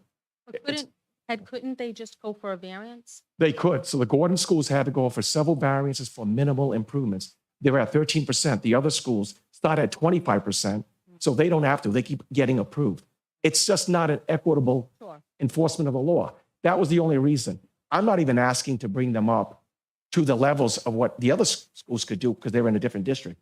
We just said to 20%. And that's to allow really reasonable improvements as a matter of right. Otherwise, every single time they have to go for a variance, spend the time and money, surveys, and the other schools get approved by right. That's just not equitable. I agree with that. So that was the reason why it's on. They've actually have been serving cold food for the last several months because they prepare the sandwiches and they don't have to have the walk-in cooler in their preparation. Right. I've been holding them off to see if this happens. Otherwise, another variance, another variance, another variance. It's just not appropriate. Ed, isn't there a way they can get a simplified variance without having to do studies and? Now, every single variance has to stand on the case and on a case-by-case basis on Yeah, its own merit. Case by case, but why do you have to do, what studies are you referring to that they have to? No. The Or- submission materials, they don't have to do an updated survey every single time and all. That's what I meant, survey, not studies. Right, and the information that will be applicable to that particular edition. You know, they've been there several times. They're like, why are we being treated differently from the other schools? And I'm not punishing the other schools. I just want equitable Right. application of the law to all the schools. Sure. That's all I'm asking. And I thought this was very appropriate. I just wanted to get some insight on that. Yeah. And the inequity comes because they're in different designated. Correct. Correct. So Bayview, and rightfully so, all the schools should be making investments for thriving and surviving. Right. But I just approved PCD, I just approved Bayview for different requirements, and yet Gordon, I had to deny. Right. So it just doesn't seem fair and equitable. Right. No, I agree. When we get to the workshops for future, if the council sees fit, we can offer some of that. We have made some changes. Last December, we reduced the parking standards on the seating capacity because they were overly restrictive. We were overly restrictive in this community compared to other communities. And we wanted our restaurants to have the same competitive edge as other communities. Providence is doing very successful with the outdoor eating and so forth because they relaxed it. And our restaurants weren't because I had to apply more strict. So we've done some of those things. And that's really, and we can have those workshops. That's really where we are. We want our restaurants to have the same competitive edge as a community. But So get we into can those do later, that. at a later time. We can do that at a later time Sure. at workshop. But the open space one, they are literally still serving cold food until to see what happens with this. And I just think it's very equitable, but that's at the council's. Can we do the workshop, the first meeting in January? Sure. Again, there's not a lot that they're requesting.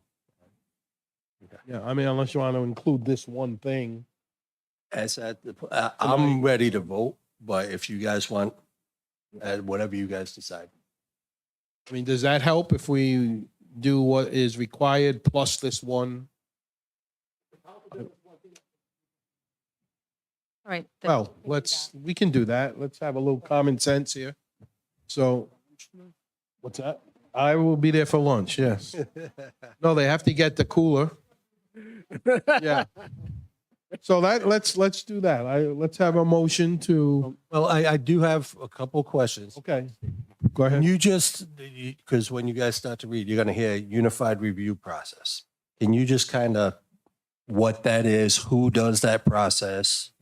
Mm-hmm. So I'll help. Okay with you? Oh, sure. So the unified review is a method of streamlining the process. So under the current law, cities and towns could adopt a unified development review as an option. And what that basically means is that if you're before the planning board and you're creating lots, new subdivision, and for whatever reason you need to create a lot that doesn't quite meet the setback or a development that needs a special use permit, you have to go to the planning board. They will approve your plan, subject of you getting the special approval from the zoning board, either for the dimensional release or for the special use permit. Okay. That's how it works now. And East Providence never adopted the unified provision as an option. Under the change in state law, cities and towns no longer have that option. So they must go to the planning board. The planning board has to be given that power.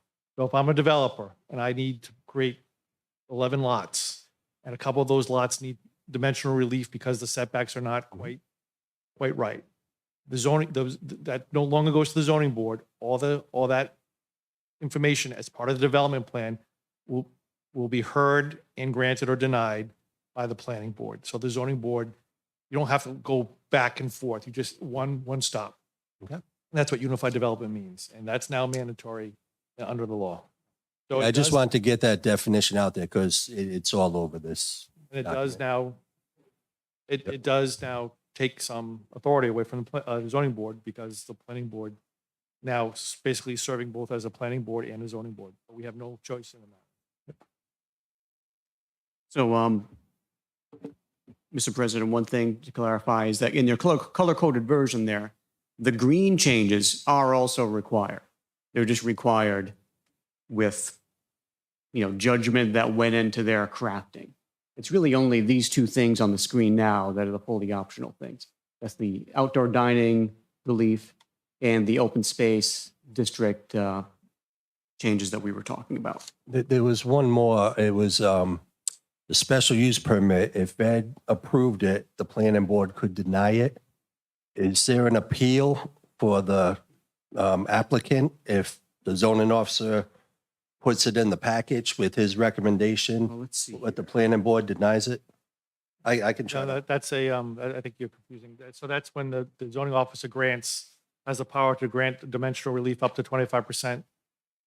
And, No, I don't think that. Let me try to pull it up. or is it for the, I think it's that uses Use not- not use mentioned not thing. mentioned. Yeah. Is that what? I think the appeals process, it goes directly to Superior Court rather than the zoning board. no, he's talking about. Let me find it. I'm sorry, I should have. You guys want to talk about something else while I'm looking? No, I think we're getting close once we clean up a couple questions and we can get this settled tonight. I mean, Um, I'm sorry, it was like 1932, was that it? Hmm.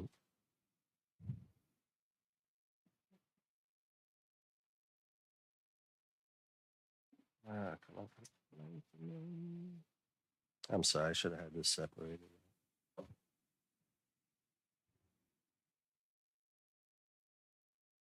Are you on the required side of the?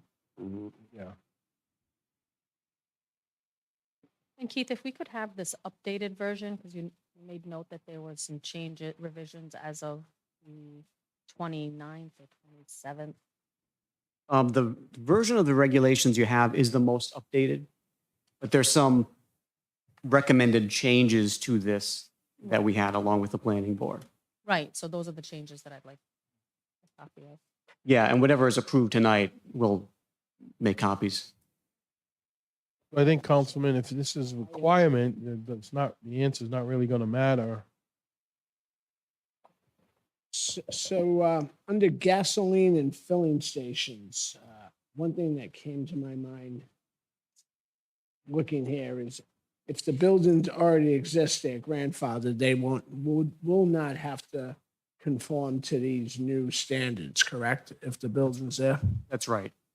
So if page 81, so number G, for example, if a controversial gas station that was built in my ward was to be built moving forward, they would have to have confined to the evergreen hedges and everything there because they would abut a residential area. It's on page 81G. When filling stations adjoin or abut a residential district or a lot or premise used for residential, educational, recreation. Yeah, if something were built today, it would have to meet that. So if they were to go and expand or any to that point, then they would have to conform to the new regulations. Yeah, if they expand, it seems that it would trigger a new special use permit and they would have to comply with that. Okay, thank you. So, I go to did the, find it. It was section 19-40, special use permits. To the extent proposed land use not listed in section 19-98, property owners submit a written request to the zoning officer. Determine, and then the zoning officer will have 30 days to provide written evaluation. Upon positive determination, proposed use may be considered as requiring special use. The applicant will include the zoning officer's written determination as part of the special use. And then it says the zoning board or planning board as part of the, are we going to call it URP? Unified Review we Process? probably will in another Yeah. 6 months. May either occur with the zoning officer's determination or state on the record the reasons for disagreement. So if there's a disagreement, is that what goes to Superior or? Yes, so that would, Okay. so if there's an agreement, a butter appeals that decision, they would be appealing the decision of the planning, zoning board. Okay. This gets a little complicated. So in your use table, you have a bunch of uses, right? Gas stations, laundromats, restaurants, retail establishments. I like to use the example, I use this in Tiverton, so Councilman Regal might know this. Blockbuster video store, right? Retail, right? But they used to exist everywhere, and they used to have a very category, right? Video store as a use, right? No longer there, right? So this says if you have a use that we don't understand, like that we can't anticipate right now, whatever it may be, retail, whatever it might be, the zoning officer can make a determination that this use kind of fits in here, looks like this, maybe, but we don't list it. He can make the determination that it's a valid use within that zone, and he issues a letter to that effect. And if someone disagrees with him or is part of the approval process, then that letter gets submitted, and someone could appeal that determination. So it's a little different. So it's basically you're saying it's impossible to anticipate every use in the future in a zoning table. So it gives the zoning officer some discretion to. You're saying if the abutter objects, what if the applicant gets denied after the Well, zoning? the applicant can always appeal. Right, and who do they appeal to after? Superior Court. Superior, okay. That's what I just wanted to clarify that, so. If we can go to the next slide, please. Bless you. So the planning board, as required by state law, they reviewed these proposed changes, recommended approval with some conditions that are listed here. These are paraphrased or spelled out in the exact language in my December 5th memo to the council. They had 5 conditions. The first was to reduce the maximum density for those adaptive reuse projects and the mixed use overlay down to 25 units per acre. Second was to reduce the other adaptive reuse projects to 15 units per acre. Number 3 was to amend the certain section 1937 to include mention of the zoning board chair. That was just mistakenly left out of the current language. Number 4 was to amend the proposed outdoor dining regulations to eliminate item F, which allows unamplified music till 10 p.m., really because entertainment licenses are governed by the city council. And if you're not going to deal with outdoor dining with this, you can strike number 4. Number 5 was to amend the use table to maintain hotels as prohibited in the C2, C3, C4, C5 districts. Reason was just that the previous memo to the council and hearing notice didn't really reference this change, so we're just going to leave things as is here. Our consultant also noted one little incorrect reference also, which was to fix an incorrect reference in section 19 284G, which should, the correct reference is 19360.4. So if the council approves this tonight, our recommendation is to include these conditions here. If you're not doing outdoor dining, then, you wouldn't include number 4. And I would ask that you also give the planning department and the law department the ability to, once this, if this is passed, to make non-substantive changes to the ordinances to make sure that, they're all the cross references are correct to other areas. You would come back to us with that. No, I'm asking you to give us the authority to do that, to fix, like if there's a numbering issue, like They call it Scribner's. Scrivener's errors or non-substantive formatting errors. They're not substantive. They would be just Like I pointed one out earlier to him that, grammatical, exactly. yeah. There's Spelling always- errors, stuff like that. Yeah. Okay. Yeah, but So- that's, I'm sorry, we no, should that- probably no, let that's, you that's finish. basically before it. we- I mean, our next steps for next year with things related to this, the new comprehensive plan be adopted. We're planning on having a presentation with the consultant before you on February 6th. We have this NTAP grant that I mentioned. We'll fund consultant support to further update zoning to enable housing development next year.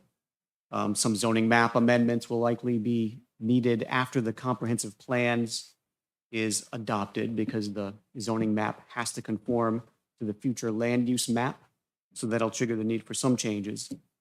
And we'll further explore updates to the zoning regulations just to help implement the new plan once that's adopted. So thanks for your patience with this process. Thank you for all your hard work. Thank you for the color-coded thing. It was really great for me to be able to go through. Not to end discussion, but I will make a motion that we approve this ordinance with just the red and green text tonight. The green text is text required by law, where they just put in a little bit of discussion, like the percentage. Including what I'll call the. And including the school option, is that what we want to call it? What do you- Excluding, first of all, before we do that, would you just have a public hearing on the ordinance Yes, as presented, sure. and then we'll go back to your motion. We'll go back. And I think Councilman, I even forgot that. I just, you want to add? you can gaslight me if you want or anything like that. It's true, but when you come with your revisions that you might pick up, could you just have the courtesy of giving those to us to show that? That's all I was asking for. That's why I just want to clarify that, to come back to that. That's fine, yeah, I have no problem with that. That's, We would do that anyway, yeah, but yeah. Right. I don't think they're just, see, that wasn't bad. no, Right. it can be very reasonable. It was really just to make, Me too. it was just really, if we find some typos and work. Mostly grammatical. Well, again, not substantive, we have no authority to change, we're just fixing the spelling. Yep. So this is a public hearing. Is there anyone here that wants to add to this discussion? Anyone would like to add to this discussion? Zoning officials and others, you're all set for now and we revisit. So I'll close the public hearing at this time. And Councilman Watson, if you want to repeat that motion, if you could. I will make a motion that we approve the zoning ordinance amendments, the red and the green, and the school section, or Minimum whatever, lot coverage, minimum lot coverage Open space, for open space as well as adopting the recommendations of the planning board as well. that was listed, let's go back, except for number 4.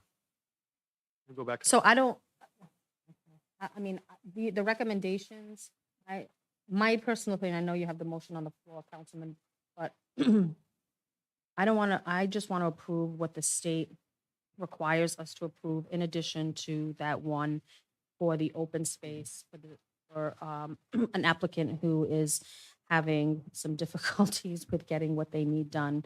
Because it just needs some cleanup. I think that's Anything else? essentially. Yeah, these are the blue text, right? I don't, I'm not, I Yeah, don't well- like color coded. And so I prefer to have it specific because viewers don't know what's blue and yellow and green or purple. So I just want to be very clear. I'll just call the state. State The required. state required. Let me just warn the council. Number 5 is a very big, is a change that if you don't approve that change, you're going to allow hotels in all those districts. So, Yeah, we're I don't talking think in 3 2 weeks till our weeks. next meeting. Really don't. I'm just telling you, if someone fills an application and they submit it, they have a right to build a hotel in those districts today. They come tomorrow and fill out an application. We've had a right to do that for years. No, they don't. That's a difference, right? That's right. Yeah, some of these changes, number 1, number 2, and number 5, limit the scope of the changes we're doing. Number 5 definitely limits the scope of the changes we're doing, which is why it's recommended. So number 5 would keep the hotels as prohibited in those zones where they're currently In the prohibited. current ordinance, that's how it is now. As published, it allows it in those zones. So by adopting number 5, you're just keeping the ordinance as it is, not as amended. But it's already currently law. Right, and that really, Yeah, We're not changing. Well, in here, it's shown as a change. Yeah, Have a I'll better make- shot of hitting that Powerball than somebody coming into East Providence and finding in a dense populated area, finding enough room to build a hotel. I'll gamble on 2 weeks and say that the chances are, I could be 6'5" and playing in the NFL before that happens. I'll make a motion to approve the state-only required changes tonight With the open space. with the open space. Or, yeah, see, I'll second that motion. Motion made and seconded, and it's also, just so we're clear, it includes the amendment, which will help as Mr. Pimento outlined for the Gordon School, and he can tomorrow get their cooler done, and it allows the solicitor and other staff to make the grammatical corrective changes. All in favor? Aye. Aye. Any opposed? Madam Clerk, could you call a roll, please? Councilman Lawson, Aye.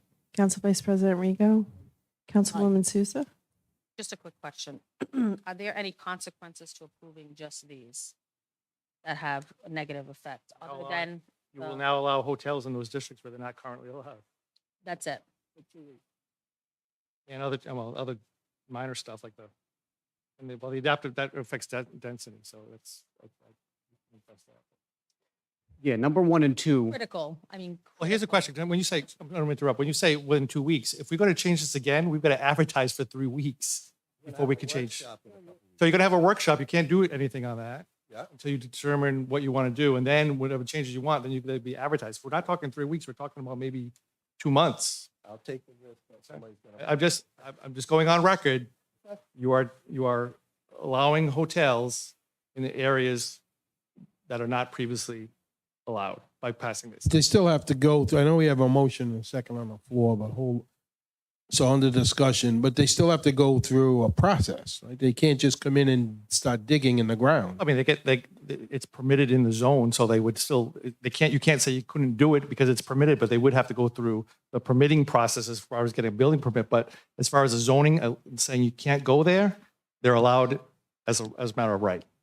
So this is as right zoning. So if I want to go into C2 district tomorrow and get a zoning certificate from the zoning officer, can I put a hotel there? The answer is yes. And you're stuck with that today. So I want to go on record. So Keith, can you send us a map of the city with the different zoning districts? Maybe color coded or however, so it's easily read. And then this PowerPoint, I don't recall it in my packet, but, okay, so Sure, that would be very helpful. yeah. And maybe it's something that we can obviously do sooner than later. But I think having all of the information, being able to see everything, working on it right before the next meeting would be helpful. All right, so the motion's been made and seconded. Aye. Who else is, have Council you? President Rodrick. Aye. And Approved 4-0. Thank you. Are you doing a work session for January 9th or before January 9th? On January 9th. Next item, please. Thank you. Thank you very much, Keith and Ed and everyone. I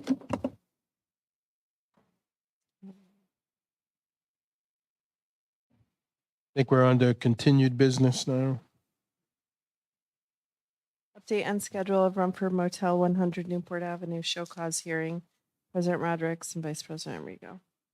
So I want to schedule, and I'll defer a little more to Councilman Rego as the problem is centered in Ward 1, but as we've all said, it's a problem for all of us in East Providence. While we are collecting data from the police department and the solicitor's office, I'd like to recommend that we schedule a show cause hearing for January 23rd. Should be the second meeting in January. That should give all the parties plenty of time to prepare and get ready. And as in any meeting, that can be subject to change, but I would defer to Council Vice President Rego's thoughts on that.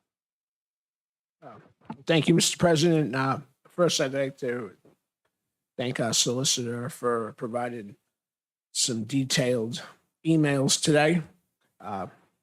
And I will go along that second meeting in January should be the time and have enough time from the city standpoint and as well as the defendant, in this case, the owner of the property, to have material put together for the show cause hearing. Mr. Solicitor, can you take care of advertising or what? It's just notice. Just a notice, okay.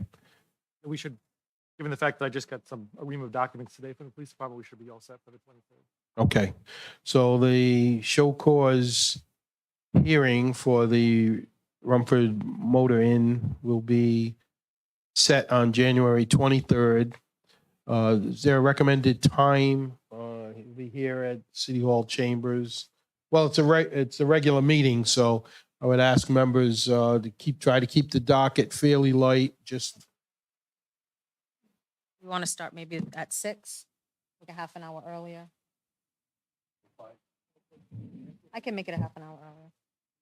we could start at 6. That'll be the first. Councilman Fogarty should be okay. That could Order be of the business. first item. Mhm. So is that okay to change? Put it as its own item. Mhm. True. Okay, so it'll be January 23rd, regular council meeting, which will start at 6 PM here in the chambers, and the first item will be the show cause hearing on the end. Do we need a formal vote on that? I don't think so. It's no, without objection or so ordered. Next item. The mayor communications appointment, reappointment requiring council confirmation. John Braga, zoning board of review at large appointment for the term 6/6/23 to 6/5/28. This requires council confirmation. Is there a motion? Make a motion to approve. Motion to approve by Councilman Lawson, seconded by Councilwoman Souza. All in favor? Aye. Aye. Any opposed? The ayes have it. Congratulations. We have items for announcement discussion. Not sure if you want to revisit the update on South Broadway. No. So it's the Record empty board. lot and the 100 Wampanoag Trail, which I think is the nursing home. And then You're on the fourth bulleted item. the old Wampanoag Diner. Those are the only three we haven't discussed. under these. Correct. Dan did the others. So wherever you want to start. Sure, and I know Dan, Director Borges did cover the South Broadway paving project, but I just wanted to, just for a point of information, the mayor did meet and did the closing on the Rhode Island Infrastructure Bank for 26 million, with 3 million of that for principal forgiveness, and that will allow the city savings of 6 million for the water line upgrades that Director Borges discussed earlier today.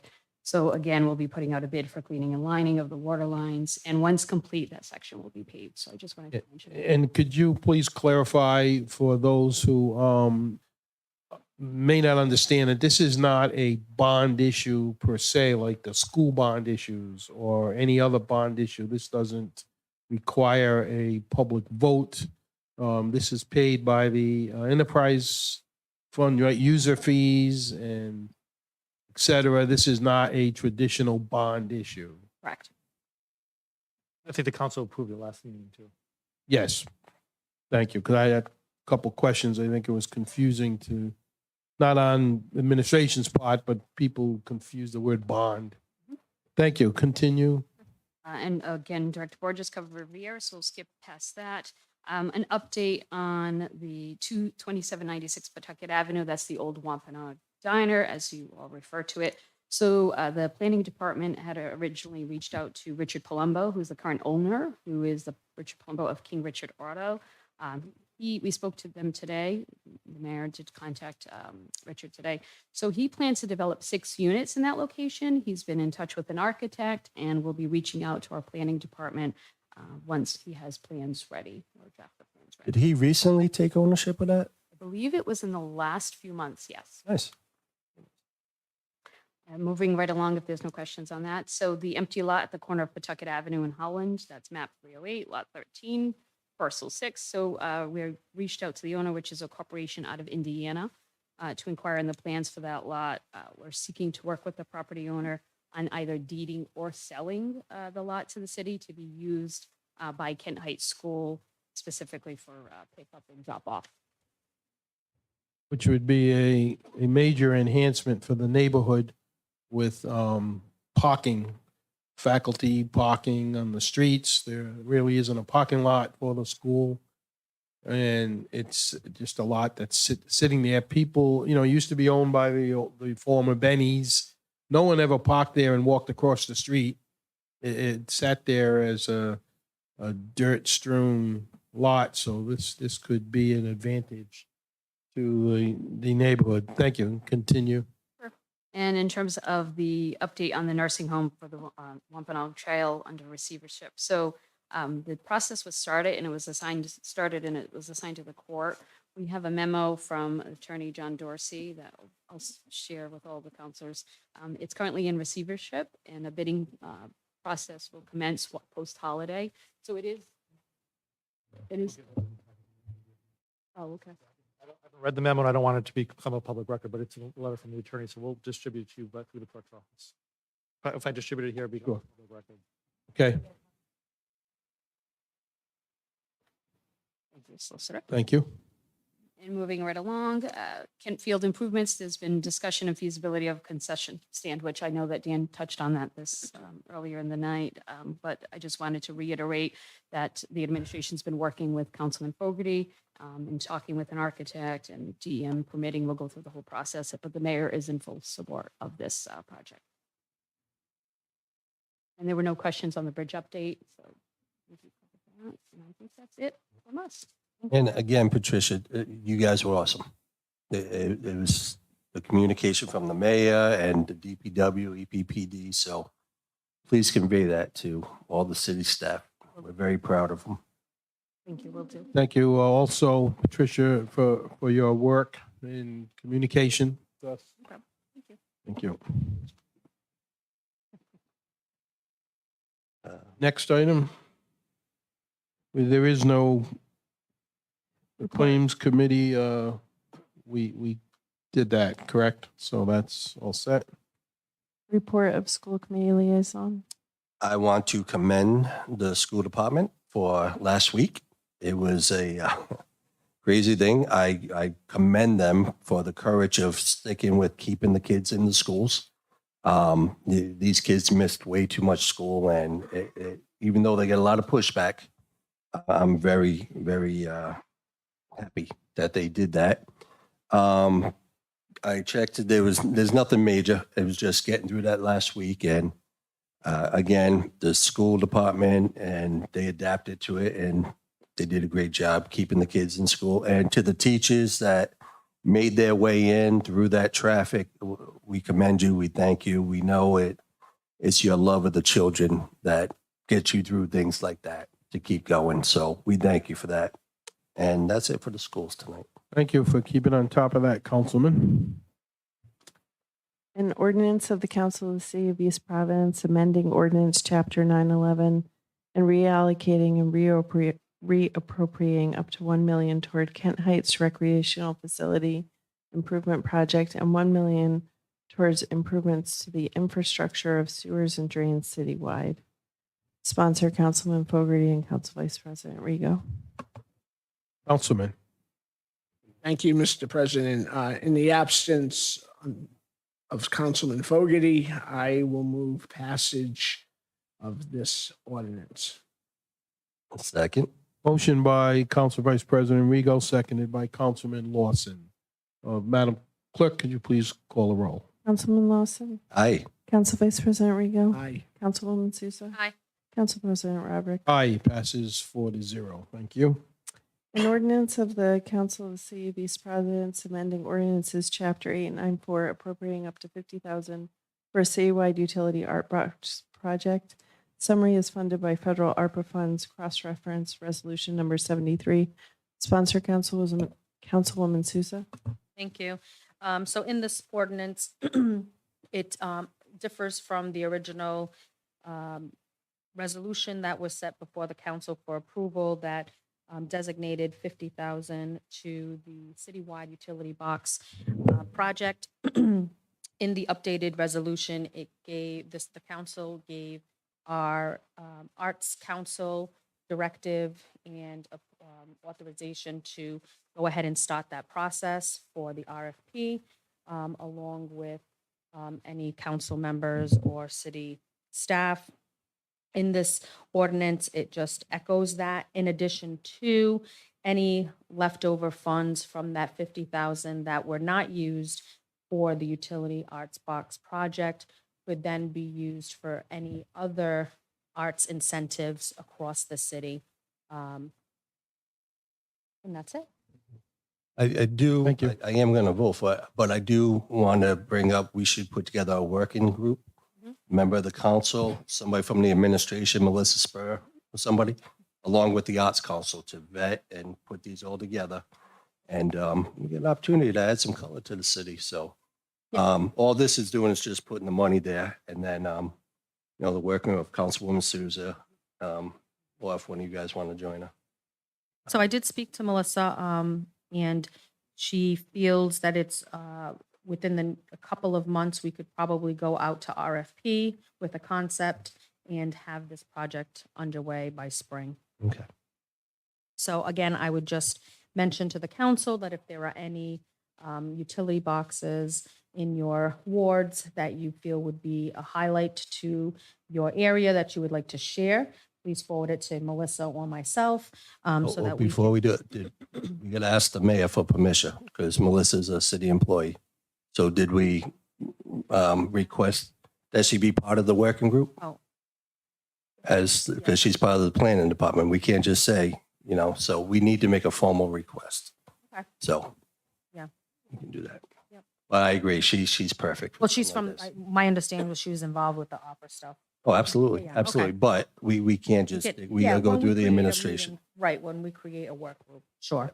But if the council could then send it to me in lieu of sending it to her, we can then have the clerk send it to Dan to see who is the owner of those utility boxes and whether they could be used or not, and then take those steps. I think he already did that.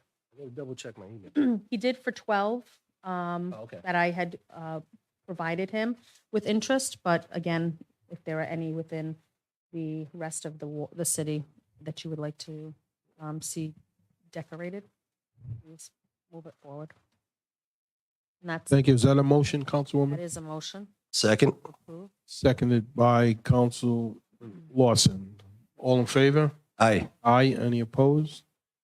The ayes have it. Before we adjourn, I know that the council joins me in wishing Councilman Fogarty and his mom, who has been quite ill, that the best. It's very tough in a holiday week to have a family member, especially your mom, be gravely ill. So our thoughts are with him and with the family. And of course, happy holidays to everyone in the city and safe. Be safe in the streets. Maybe next week we get a little breather with school being off, and hopefully that will help. Is there a motion to adjourn? So moved. Motion by Councilman Lawson, seconded by Council VP Rego. All in favor? Aye. Aye. Meeting is adjourned. Thank you all.